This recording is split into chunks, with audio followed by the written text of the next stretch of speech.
what we do at the point when somebody comes in with a project that they feel is ready to go. It's the market has changed, as I was indicating, in a couple of ways.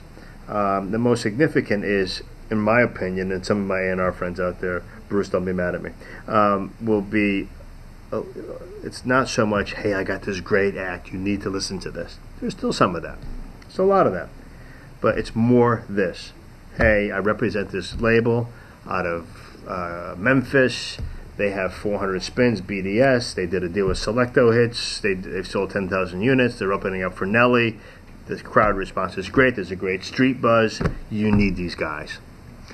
And what that all adds up to is going to the label saying, hey, we have something. We've taken some of the risk away from the process for you. Okay, we recognize budgets are smaller now.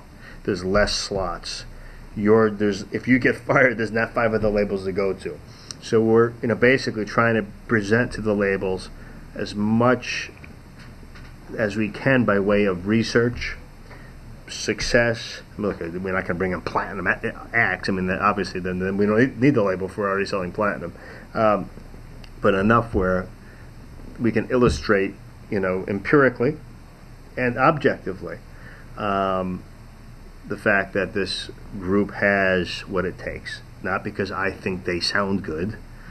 I mean, I'm a white lawyer. What do I know about picking a hip-hop track? I don't know. You're asking me if I like your record? Trust me, I like you. I'll make a good deal for you. Kidding aside, I'll take a look at people's business and what they've done. And say, okay, I believe that was very smart. You got a good, here. Let's look at the sound scans. Here's your BDS. That looks nice. What's your fan base like? Let's see your contracts. You got all your artists signed up. Terrific.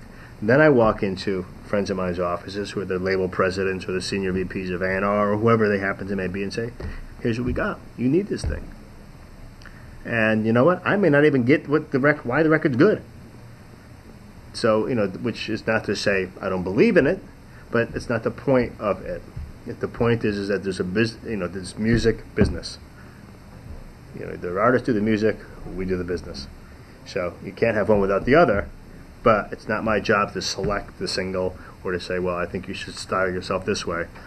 I mean, we have to be real about, as lawyers, what we're asked to do. It's different in Britain because it's just such a smaller market that it's harder to get radio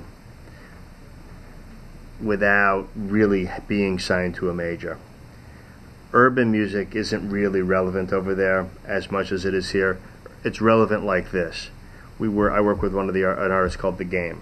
Okay, The Game is massive. So when he goes over there, they love him. Or Jay-Z, or Puffy goes over, or whoever. But if you're a mid-level artist here who maybe has sold a couple 100,000 records, who you have a big fan base, they won't even put your record out over there. I mean, it's not like it's just not worth it. Britain is more guitar oriented. We represent an act out of Ireland called The Thrills, signed to Virgin. They've sold a couple million records. There's a new group also called from Ireland called Humanzy.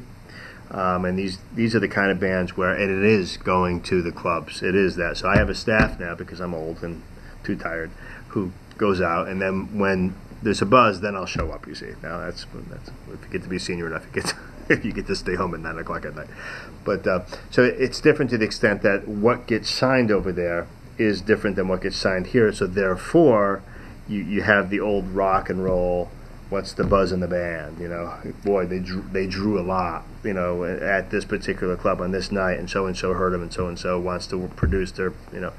So it's in some ways genre driven why the deal making is different, if you ask me.